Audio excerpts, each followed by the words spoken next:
Ya, Assalamualaikum warahmatullahi wabarakatuh. Kembali lagi di channel Anak Kembang TV. Pada video kali ini saya akan share tentang penanganan dalam meningkatkan pH air yang rendah di kolam saya ya teman-teman. Jadi di empang saya ini sumber utama dari penggunaan air untuk bioflok itu adalah air empang. Jadi dari empang itu airnya kita sedot langsung dengan mesin celup, kita masukkan langsung ke empang dan kita treatment airnya. Kita modifikasi di situ. Nah, karena pH di sini sangat rendah, jadi harus kita sesuaikan dulu, harus kita naikkan dulu pH-nya sesuai dengan kebutuhan ikan. Nah, cara saya menaikkan pH adalah dengan menggunakan kapur ya teman-teman. Kapur yang saya gunakan adalah kapur tohor atau CaO atau kalsium oxide lah. Kalsium oxide yang dimana kapur ini sangat efektif dalam meningkatkan pH air. Terbukti dari kolam 1 yang saya lakukan persiapan air, dia itu dalam 1 ppm saya menggunakan 100 gram atau 100 ppm. Jadi karena itu 10 kubik, jadi saya menggunakan 1 kg CaO. Dia itu dari 5 itu bisa naik ke 9 teman-teman. Naik 4 poin hanya dengan menggunakan 100 ppm. Jadi untuk meningkatkan pH menggunakan CaO ini adalah trik yang sangat instan, tapi sangat berbahaya jika tidak dibarengi dengan dosis yang tepat. Jadi untuk teman-teman yang ingin menaikkan pH, alangkah lebih baiknya itu teman-teman menggunakan metode pertama ya teman-teman. Jadi kolamnya itu dipersiapkan dulu sedemikian rupa, jangan ditaruh ikan dulu, pH-nya kita modifikasi dulu, pH-nya kita naikkan sesuai dengan kebutuhan, baru setelah itu kita lanjutkan ke aplikasi dan baru dimasukkan ikan.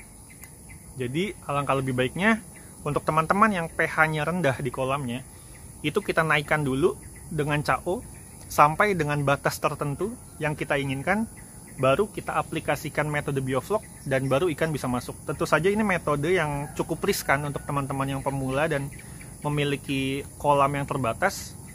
Namun di sini saya juga menekankan, saya juga pemula dan saya belajar ilmu ini juga dari teman saya. Terima kasih ya terima kasih buat teman saya itu yang sudah sangat memberikan pencerahan untuk saya dalam menggunakan CaO untuk menaikkan pH.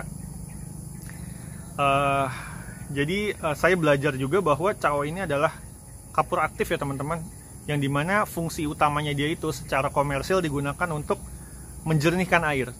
Jadi hal ini bertentangan dengan konsep bioflok, di mana kita itu membuat suatu konsorsium bakteri sehingga dia menjadi flok yang bisa mengurai amoniak di badan air. Nah, ketika kita menggunakan metode bioflok dan kita menggunakan CaO yang berlebihan, justru itu bisa membuat konsorsium itu tadi mengikat satu sama lain sehingga menjadi suatu endapan yang lebih besar daripada flok dan airnya itu menjadi jernih teman-teman. Jadi bakteri-bakteri dan juga kotoran ikan itu terikat oleh CaO dan biasanya itu turun di dasar permukaan atau di atas permukaan dan air menjadi jernih. Itu juga bisa membunuh bakteri ya teman-teman. Jadi alangkah lebih baiknya untuk teman-teman yang ingin menggunakan CaO itu dengan dosis yang sangat tepat dan juga sesuai dengan kebutuhan, jangan berlebihan ya teman-teman. Dan saya sarankan menggunakan metode pertama. Dan seiring berjalannya waktu, setelah kita itu mengaplikasikan atau di masa budidaya lah teman-teman, itu pH itu akan termakan oleh bakteri ya teman-teman. Jadi bakteri itu dalam bekerja dan mendegradasi amoniak, dia juga memakan pH. Artinya semakin banyak bakteri yang hidup di dalam badan air kita, itu akan makin banyak pH yang terserap. Otomatis seiring berjalannya waktu kita juga harus mengaplikasikan kapur tersebut supaya pH di kolam kita itu tetap terjaga. Nah, konsepnya itu kan bertabrakan ya, dari yang awalnya itu CaO itu bisa mengikat bakteri, mengikat kotoran, tapi di satu sisi kita juga membutuhkan CaO untuk menaikkan pH. Nah, disinilah seninya, dimana kita membentuk suatu resep atau formula yang tepat. Jadi berapa banyak CaO yang kita gunakan untuk menaikkan pH, tapi di satu sisi dia juga ramah terhadap bakteri.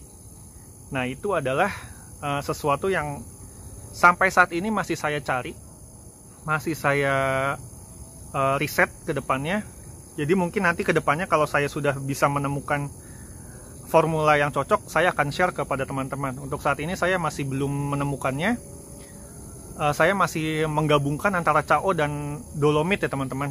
Untuk saat ini saya menggunakannya itu, jika pH itu sudah turun di angka 6,5, itu saya menggunakan 200 gram CaO dan juga 100 gram dolomit. Nah, itu kita gunakan selama 3 hari teman-teman. Tapi setiap hari setelah aplikasi, misalnya hari ini saya aplikasikan 200 gram CaO dan juga 100 gram dolomit, besoknya itu saya cek dulu teman-teman, apakah pH-nya sudah naik sesuai kebutuhan atau belum. Jika di hari kedua itu sudah cukup, atau misalnya dari 6,5 itu naik ke 7, itu biasanya saya hentikan teman-teman, karena saya di sini biasanya pH itu di angka 7,2 sampai 7,5.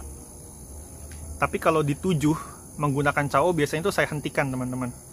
Nah, kalau misalnya di hari kedua itu kita cek masih di angka 6,8 atau 6,5, tidak ada kenaikan, baru kita aplikasikan lagi sesuai dengan resep yang pertama tadi, yaitu 200 gram CaO dan juga 100 gram dolomit.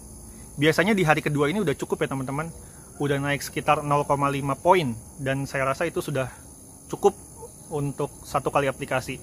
Jadi untuk beberapa waktu ke depan, biasanya seminggu sekali atau 3 hari sekali, kita lihat juga cuaca ya. Kalau misalnya panas dan hujan itu terlalu banyak, itu juga bisa mempengaruhi kadar pH di dalam kolam kita. Jadi biasanya kalau misalnya kolam itu kena hujan, kena panas, itu 3 hari sekali saya cek. Kalau pH-nya masih bagus, ya udah nggak usah kita aplikasikan apa-apa. Tapi kalau misalnya turun sebanyak 0,5 poin, itu buru-buru kita aplikasikan. Karena kalau misalnya udah turun 1 atau 1,5 poin, itu kita ngejarnya susah ya teman-teman. Jadi di awal kita membentuk pH sesuai dengan kebutuhan kita, biasanya itu di angka 7,5. Dan seiring berjalannya waktu, kita kontrol 3 hari sampai 5 hari sekali. Biasanya itu dia turun 0,5 sampai 1. Itu udah harus kita kasih penanganan selanjutnya ya, supaya turunnya itu nggak terlalu jauh, karena untuk mengejar itu sulit ya teman-teman. Di satu sisi kita harus menaikkan pH, tapi kita juga harus menjaga TDS di air itu tetap balance, supaya simpelnya sih supaya DO-nya itu bisa lebih banyak, oksigen terlarut di badan air itu bisa lebih banyak. Karena kalau TDS-nya itu terlalu tinggi, badan air itu sudah tidak mampu lagi untuk mengikat oksigen di badan air itu sendiri ya teman-teman.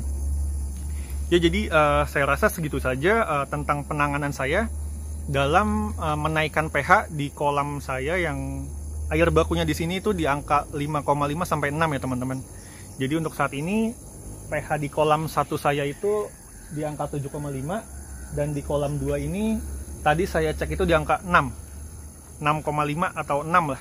Makanya malam ini sekitar habis isya ya, sekitar jam 8 itu akan saya aplikasikan 200 gram CaO dan juga 100 gram dolomit. Besok akan kita cek apakah ada kenaikan atau tidak. Kalau belum ada kenaikan yang signifikan, dalam artian ini, dalam hitungan saya adalah 0,5. Kalau belum ada, itu akan kita berikan aplikasi di hari kedua, dan kita cek lagi. Biasanya di hari kedua ini udah cukup. Dan kalau misalnya belum, juga di hari ketiga. Tapi jarang sih saya menggunakan sampai hari ketiga. Biasanya hari kedua aja tuh udah cukup ya teman-teman. Dan kita cek berkala supaya tidak mengejar pH itu terlalu banyak, karena menjaga kekerasan air, atau bisa juga TDS-nya itu kita jaga supaya tetap rendah, agar oksigen terlarut dalam air itu bisa lebih tinggi teman-teman. Oke, saya rasa segitu saja sharing tentang pH atau penanganan pH rendah di kolam saya ya teman-teman. Ini pure pengalaman saya pribadi yang saya pelajari dari salah satu teman saya yang sangat berjasa dalam tumbuh kembang saya dalam budidaya sistem bioflok. Sekian video kali ini, semoga bisa bermanfaat. Wassalamualaikum warahmatullahi wabarakatuh.